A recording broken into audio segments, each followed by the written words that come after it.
Ada ibu-ibu, nenek membawa cucu ke masjid, sedangkan cucunya itu meribut, dibiarkannya lari-lari, mengganggu konsentrasi kita sholat atau dengar ceramah. Saya balik ke Pekanbaru ini 2008, sekarang sudah 2025, belum pernah sekalipun marah karena anak menjerit lari-lari, belum pernah sekali. Kenapa Ustaz tak pernah marah? Karena budak itulah nanti yang akan meramaikan masjid. Kalau kita marah ke budak-budak kecil, siapa yang akan sembahyang ke An-Najah ini nanti? Ada masjid itu kadang tak ada suara anak-anak, sepi, atuk-atuk semua.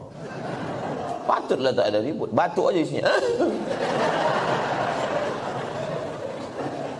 Cuman kadang kan tak semua emosinya bisa stabil macam Ustaz Somad. Makanya win-win solution, jalan tengah, macam yang dibuat di Masjid Agung An-Nur. Dulu Masjid Agung namanya, sekarang berubah Masjid Raya. Yang level provinsi Masjid Raya, yang level kabupaten kota Masjid Agung.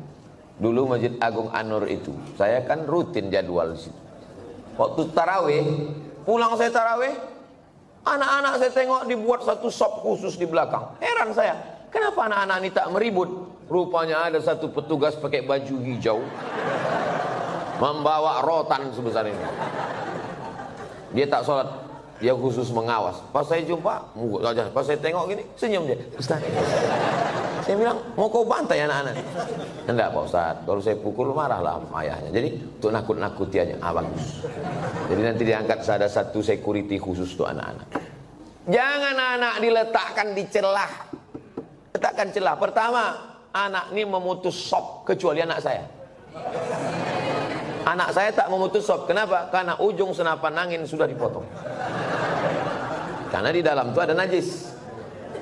Yang kedua, kenapa anak ini diletak di samping? Anak ini belum mumayyiz. Macam mana cara membedakan udah mumayyiz sama belum? Kalau dia meribut, kita gini kan, itu udah mumayyiz. Tapi kalau dia meribut, kita gini kan, dibalasnya balik ke awak. Itu jangan dibawa. 4 tahun ke bawah tak bisa. Dibawalah budak umur 3 tahun, diletakkan di celah samping kita. Begitu kita takbiratul ihram, Allahu Akbar, dia pun berjalan, berlari. Di samping ini ada atu-atu yang kacamatanya di bawah. Asal budak ni lalu, atu ni takut. Kata dia. Kata dia. Itu waktu salam tuh cuman sekali aja salam. Salam tuh ke kanan cuman. Assalamualaikum warahmatullah. Apa? Berkelayok di masjid. Kalau ada di perumahan ini 100 orang, yang ke masjid itu 50, sudah banyak kali itu. Yang 50 ini pun berkelahi pula lagi di masjid. Bertinju di masjid gara-gara budak berkelahi. Apa kata orang yang tak sembahyang? Untung kita tak ke masjid. Tolonglah kita jaga persatuan ini. Bisa dipahami? Jelas. Insya Allah kalau saya ceramah jelas. Kalau ada orang bilang Ustaz Somad itu tak jelas, telinga kau pokak.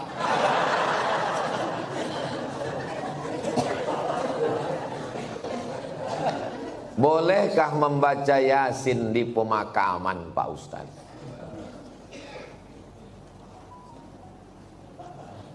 Kata Imam Nawawi, meninggal tahun 676. Nama kitabnya Riyadhus Shalihin min kalami Sayyidil Mursalin. Dia mengutip pendapat Imam Syafi'i. Wa qala Syafi'i, Imam Syafi'i berkata, wa in khatimul Qur'ana kullahu kana hasanan. Seelok-eloknya, sarancak-rancaknya dikhatamkan sakhatam Quran. Bukan surat ya, sakhatam Quran. Saya tak bisa membacakan sakhatam Quran di makam emak saya, karena makamnya di Sumatera Utara. Saya mau pergi, saya membaca di rumah. Di makam saya minta ada orang membacakan sekhatam di makam almarhumah emak saya, mengamalkan fatwa Imam Syafi'i yang seelok-eloknya dikhatamkan di kubur itu sekhatam. Kalau tak sanggup sekhatam, maka bacalah hatinya Al-Quran. 30 juz 114 surat tuh, mana hatinya? Wa qalbul Quran ya. Itulah mengapa kalau kita ziarah kubur membaca surat ya. Ada 3 hati. Yang pertama qalbul Quran, yang kedua qalbul lail, yang ketiga qalbud da'i. Qalbul Quran, hatinya Quran, Yasin. Qalbul lail, hatinya malam, sepertiga malam, jam 2. Qalbud da'i, hati orang yang berdoa ketika tahajud. Berjumpa 3 hati. Hati Quran, hati malam, hati manusia. Maka kata Imam Az-Zabidi dalam kitab Syarah Ihya Ulumuddin, mungkin terkabul doa kalau ketemu 3 hati. Maka bacalah surat Yasin pada saat tahajud malam. Habis itu berdoa kepada Allah. Apa kata Imam Ibnu Katsir tentang surat Yasin? Ma quri'a fi amrin asirin illa yassarahullah. Kalau dibacakan kepada perkara yang sulit, yang susah, dimudahkan Allah. Maka kalau saya ziarah kubur, saya baca Yasin, Al-Fatihah, Qul huwallah 3 kali, Al-Falaq sekali, An-Nas sekali, pangkal Al-Baqarah sampai wa ulaika humul muflihun, ayat kursi, ujung Al-Baqarah lillahi mafis 3 ayat, habis itu tahlil afdalul dzikri fa'lam annahu la ilaha illallah. Habis itu hadiahkan pahalanya. Ya Allah, sampaikanlah pahala bacaan nang ku baca iko kepada almarhumah amak, almarhum ayah, atuk nenek, muslimin muslimat yang ada di makam ini. Allahumma ighfir lahum warhamhum sampai habis. Itulah yang saya ajarkan ke anak saya, ke keponakan saya. Saya kalau balik ke kampung ziarah, saya bawa anak keponakan, saya baca, saya kasih tahu. Aku membawa kau ke omak ayahku.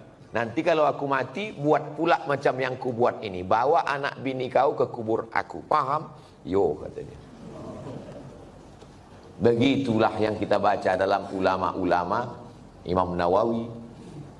Kalau ada orang di Pekanbaru ini yang tak percaya bahwa bacaan itu sampai pada orang mati, saya tak bisa membuktikan.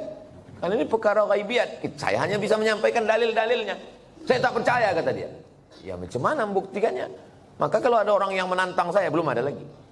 Saya tak percaya. Tolong nama kau lengkap sama nama ayah kau. Nanti kalau kau mati, ku kirim. Kalau tak sampai, cepat kasih kabar. Ini kan masalah gaib. Kalau masalah gaib ini yang ditengok adalah dalil. Ana Rizki, khirijin min Ma'had Nuril Hidayah Bengkalis. Sa'usallimukum ya Ustaz.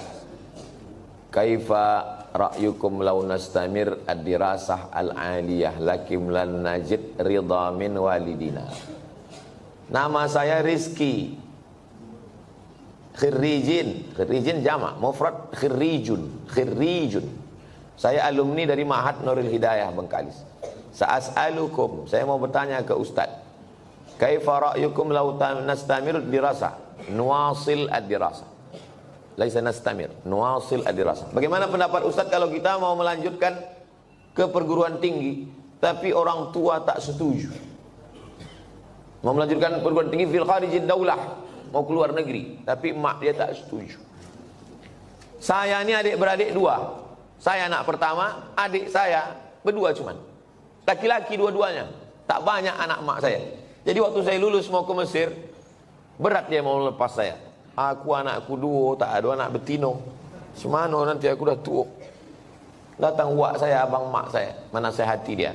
Harimau mati meninggalkan belang, gajah mati meninggalkan gading, manusia mati meninggalkan hutang. Harimau mati meninggalkan belang, gajah mati meninggalkan gading, manusia mati meninggalkan nama. Kalau kau tahan somat ini di celah ketiak, beginilah cuman dia. Tapi kalau kau lepaskan diri belajar, jadi orang dia, mengajar dia, mengalir pahalanya sampai hari kiamat. Betul cakap wak saya. Sampai hari ini di mana aja saya tausiah, pahalanya mengalir ke makam almarhumah mak saya. Maka ibu-ibu yang sayang ke anak, bukan kalian siapkan anak dalam kelambu, bukan kalian suapi, lepaskan dia sejauh mata memandang. 4 tahun aku tak balik. Kenapa tak balik? Ongkos mahal. Sampai terpikir juga di kepala, jangan-jangan aku anak angkat, anak adopsi. Balik. Sampai akhirnya 2017 saya daftar S3 ke Sudan. Waktu itu umur mak saya sudah 70 tahun. Saya suruh Muhammadiyah. Saya bilang, mak, saya mau mencoba dia, kuat tak dia? Mak sekarang sudah 70, di rumah ini sendiri. Aku mau S3 ke Sudan. Nanti kalau S3 ini 2 tahun aku di Sudan tak balik-balik. Apa kata dia? Pergi kau ke Sudan sampai dokter bawa kau balik. Kalau aku mati, matilah. Yang penting mengalir pahalanya. 70 tahun umur mak saya. Sampaikan video ini ke mak kamu. Kalau tak mau juga dia nerima, tahu mak apa itu. Ibu kalau sayang sama anak, lepaskan dia sejauh mata mandang. Nanti dia akan balik pulang. Setelah saya punya anak, baru saya tanya, mak, berat rupanya berpisah sama anak. Oh iya. Macam mana mak dulu bisa berpisah sama aku 4 tahun? Asal udah dekat bulan puasa, air rayo, ku carilah budak-budak yang hitam macam kau. Ku bolikan baju, ku undang ke rumah, ku kasih makan. Hilang rinduku ke kamu. Begitu rupanya cara dia. Kadang-kadang sedang mencuci di dapur, ku dengar suara kau main bau. Oh mak, bukan tanggung melepaskan anak itu. Sedang mencuci, didengarnya suara saya itu memanggil. Jadi ibu, lepaskanlah anak sejauh mata mata. Biarkan dia belajar jauh. Nanti dia akan balik berbakti kepada ibu, insya Allah. Disenangkannya hati ibu. Dan kalian yang kuliah juga cita-cita tak usah banyak-banyak. Cita-cita satu aja, untuk menyenangkan orang tua. Saya dulu tak tahu mau jadi apa. Tak terpikir saya akan tabligh akbar, tak ada. Yang saya fokus adalah aku mesti kuliah S1, S2, S3. Nanti kalau sudah dapat ku ijazah 3, ku bawa ijazah ini ke Malaysia. Aku mau jadi dosen. Sesudah aku dapat duit, akan ku senangkan nama ayahku. Itu cuma, tak banyak, tak lain. Maka tak pernah saya berdoa lebih. Karena semua yang dikasih Allah lebih dari yang saya minta. Saya minta cuma S1, S2, S3. Dikasihnya saya profesor. Saya cuma mau minta jadi dosen di Malaysia. Sekarang di mana aja saya bisa mengajar. Diminta di Universitas Sabah, diminta di Universitas Malaysia. Saya bilang, rektor, saya tak sanggup untuk mengajar per semester, saya mesti keliling. Saya datang 6 bulan sekali ya, 6 bulan sekali pun jadilah Pak Ustaz. Jadi setiap 6 bulan sekali saya datang kuliah. Bahagiakan orang tuamu. Lepaskan anakmu, wahai bapak ibu. Sejauh mata mandang di hari petang dia akan pulang. Dia tahu di mana letak sarang. Mati kalian, mengalir amal jariahnya insya Allah.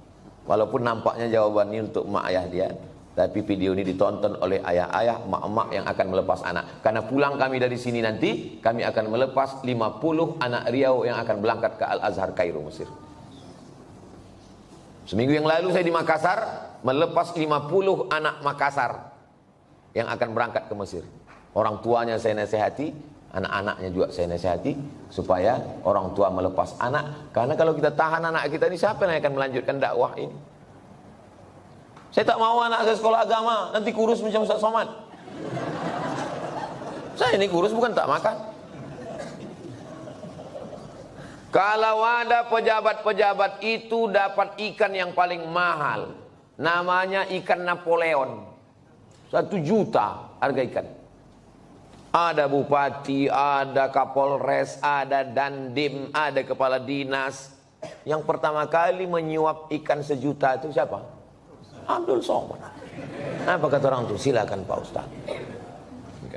Dikasihlah ketam kepiting sebesar piring besar, disingkel. Bupati tak berani makan, tentara gagah dandim tak berani makan ketam. Polisi berseragam berpistol tak berani makan ketam. Tak kalian makan Pak, kolesterol Pak Ustaz. Saya makan ketam tuh habis. Hidup saya sampai sekarang. Berani Ustaz makan, baca doanya Pak. Apa doanya? Bismillahirrahmanirrahim, la yadurru ma'asmihi syai'un fil ardi wala fis sama. Ku sebut nama Allah, tak ada yang bisa memudaratkan baik di bumi maupun di langit. Nanti kalau saya sakit Pak Ustaz, aku tak tanggung jawab.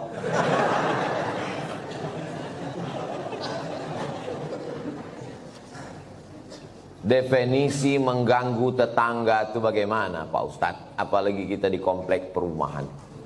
Mengganggu menurut syariat Islam, bukan mengganggu menurut perasaan. Kalau menurut perasaan, perasaan ini lain orang, lain kepala, lain orang, lain hatinya. Saya terganggu betul dengan tetangga saya ini Pak Ustaz. Kenapa kau terganggu? Bininya cantik kali.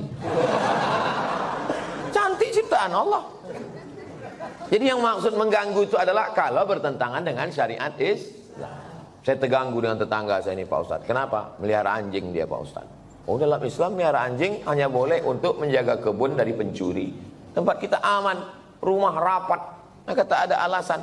Maka kita lapor ke RT RW, musyawarah, dudukkan bersama. Kadang jamaah ini mau mengambil hukuman segera. Saya racun aja lah Pak Ustaz.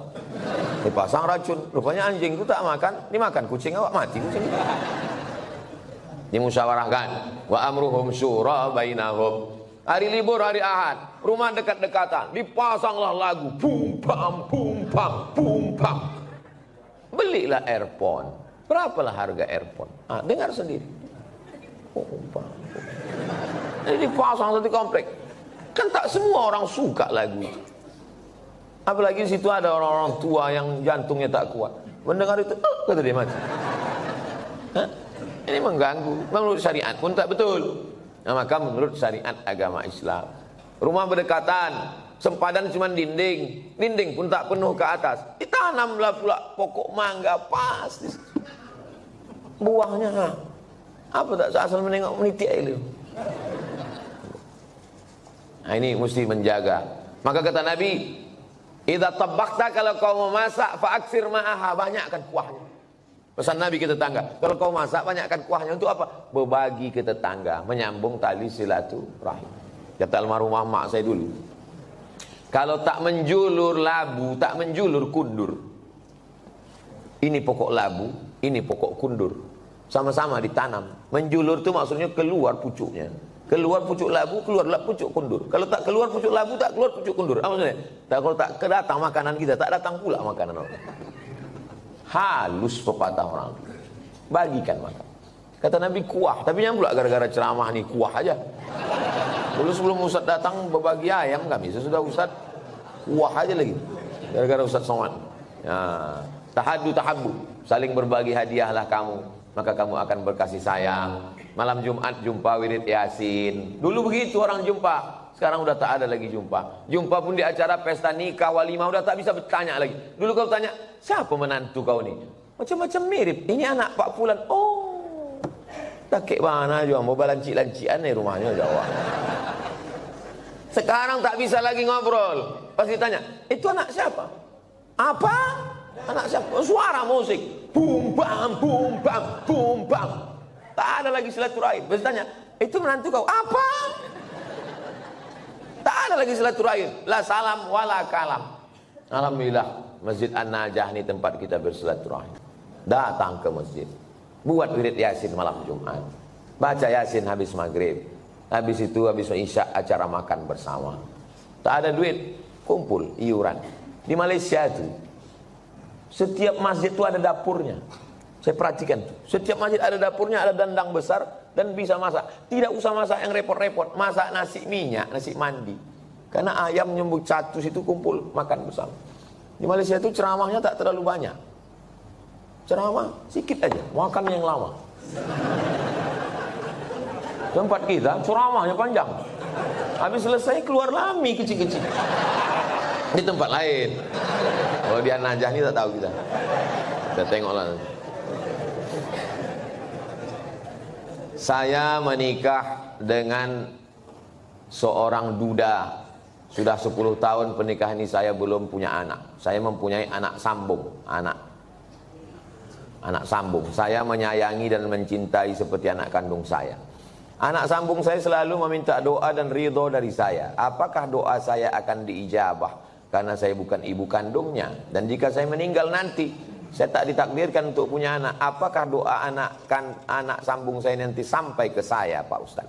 Yang pertama, ibu sama anak kandung tuh sama anak sambung ini sampai mati tak bisa menikah. Karena menjadi mahram mu'abbad namanya. Mahram mu'abbad menjadi mahram kekal selama-lamanya.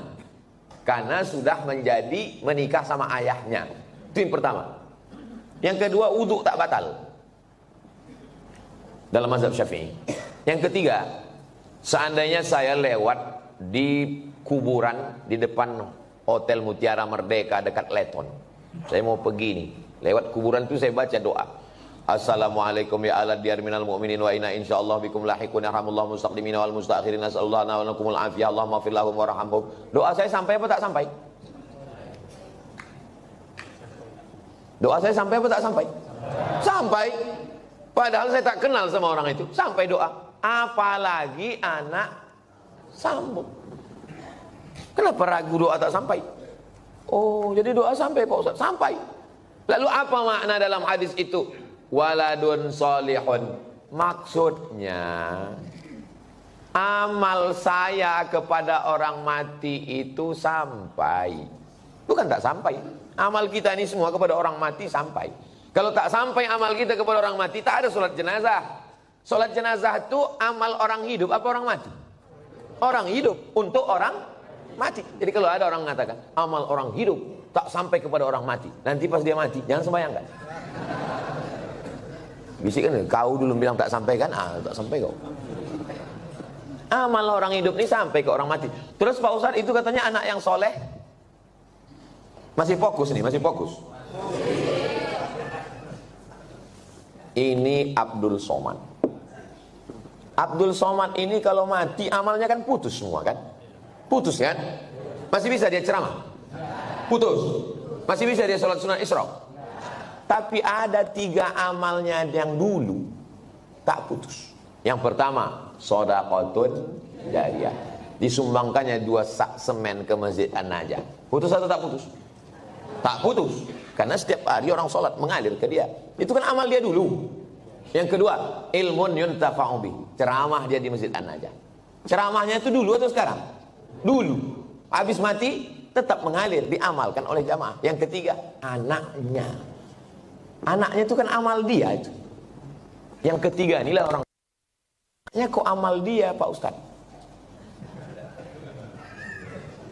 Kalau bini itu cuma ditengok aja bisa dia hamil. Jelas? Tak jelas juga payahlah aku menjelaskan. Anak saya itu amal saya. Amal saya. Jadi hadis itu bukan bercerita hanya doa anak saja yang sampai. Hadis itu mau menceritakan amal-amal dulu tetap mengalir sesudah salah satunya anak. Jadi yang tak punya anak atau meninggal jomblo tak usah takut, kami mendoakan. Ini Ustadz ini emosi, tidak emosi. Memang begitu dia kalau menjelang sarapan itu memang begitu. Seumur-umur saya membaca pertanyaan, inilah tulisan yang paling cantik. Cantik kan? Cantik kan? Bisa pula rapi menulis. Saya bolak-baliklah menulis rapi, tak bisa-bisa.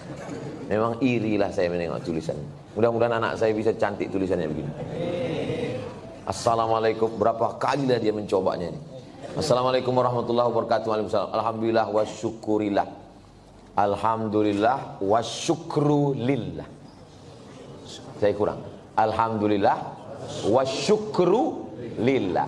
Alhamdulillah wa syukru lillah. Jadi jangan syukurilah. Bukan syukurilah. Syukurilah itu bahasa Indonesia. Syukurilah ya.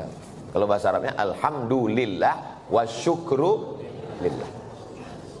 Semoga Ustaz Somad dalam keadaan sehat dan selalu dalam lindungan Allah. Amin. Sekarang tak boleh lagi doa menyebut amin. Dilarang oleh Bawaslu. Karena udah musim-musim kampanye. Saya ini menyampaikan menuju pemilu damai. Ini penting bagi Bapak Babinsa dan Babin Kamtipmas untuk menjaga ketertiban. Jadi nanti jangan heran kalau udah 100 hari menjelang pemilu, ghairil maghdubi alaihim waladdallin. Tak boleh, itu keberpihakan. Sunyi nanti masjid diam.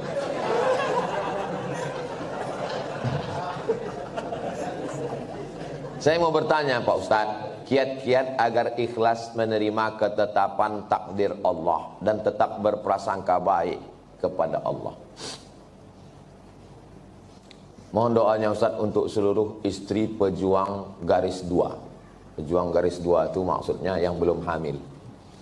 Kalau udah dipakainya tes spek itu kan 2. Ini penjelasan bagi yang belum berbini.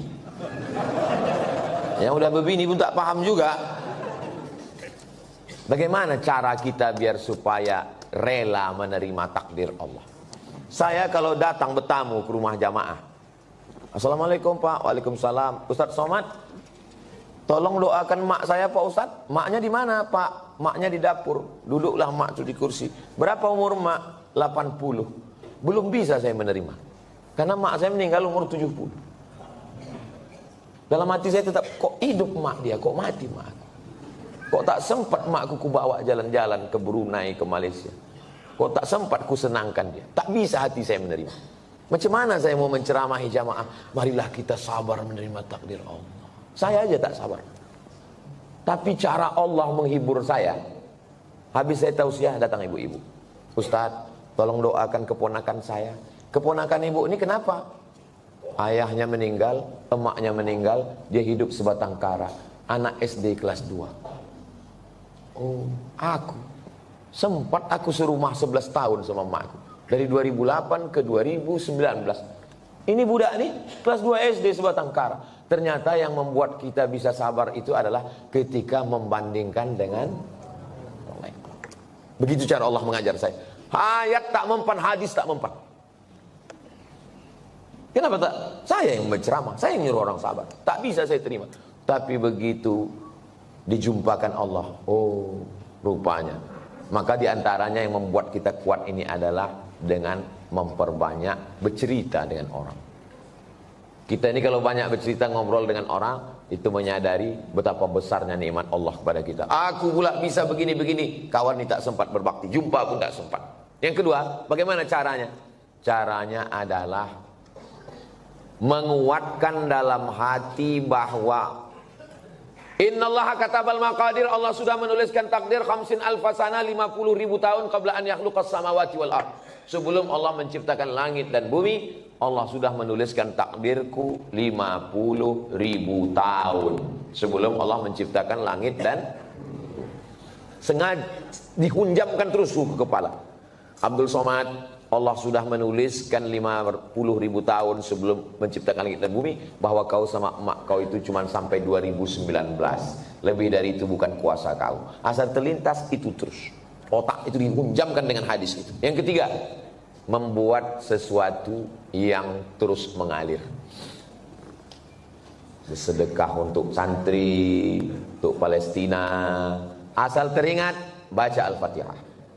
Teringat macam-macam, baca Al-Fatihah. Malam Jumat, baca Al-Kahfi, baca Yasin. Hadiahkan pahalanya. Undang anak yatim, fakir, miskin.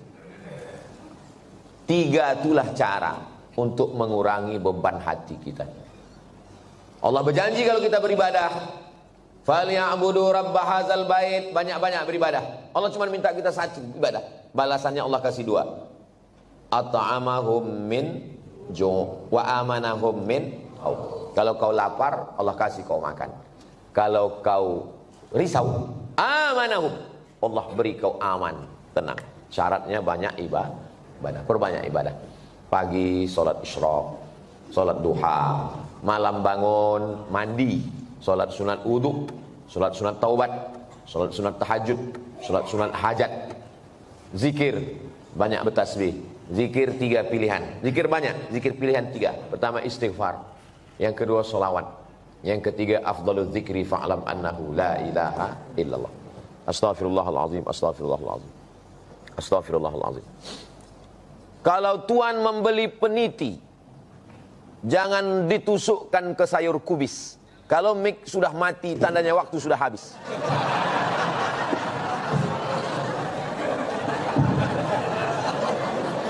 Kalau tuan membeli peniti, jangan ditucukkan ke sayur kubis. Kalau mik sudah mati-mati, tanda waktu sudah habis.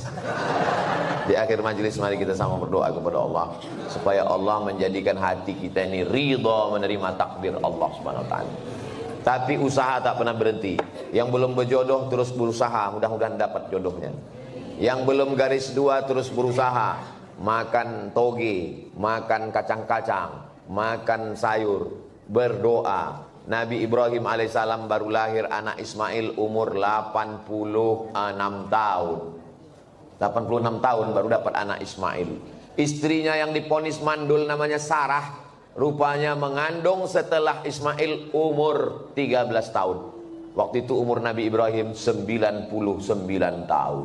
Akhirnya punya anak. Waktu anak itu lahir, tersenyum Nabi Ibrahim.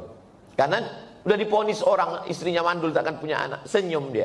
Senyum itu bahasa Yahudinya Yitzhak, bahasa Arabnya Yithak. Maka dikasihnya nama anak itu Ishak. Ishak itu artinya tersenyum bahagia. Saking kan lucunya cara Allah ingin menguji seorang hamba. Tak ada yang sulit. Innama amruhu idza arada syai'an ayaqula lahu kun. Tak ada yang sulit bagi Allah. Allah cuma ingin menengok air matamu tumpah di tengah malam. Allah cuma ingin melihat sujudmu lebih lama. Dalam perjalanan hidup saya, dipukul ombak, diempas gelombang, baru saya paham. Rupanya kalau hidup ini tenang-tenang saja, tidak akan melahirkan nakhoda yang ulung. Kalau tidak tajam ombaknya, sujud kita sebentar. Tapi kalau pukulan itu kuat, lama sujud kita dan terasa nikmat. Karena tak ada lagi kawan yang bisa diajak berbisik. Akhirnya kita berbisik ke tanah. Malaikat-malaikat di langit memintakan doa itu dikabulkan Allah Subhanahu wa ta'ala. Mudah-mudahan kita termasuk orang yang diberikan Allah kekuatan istiqomah iman dan Islam.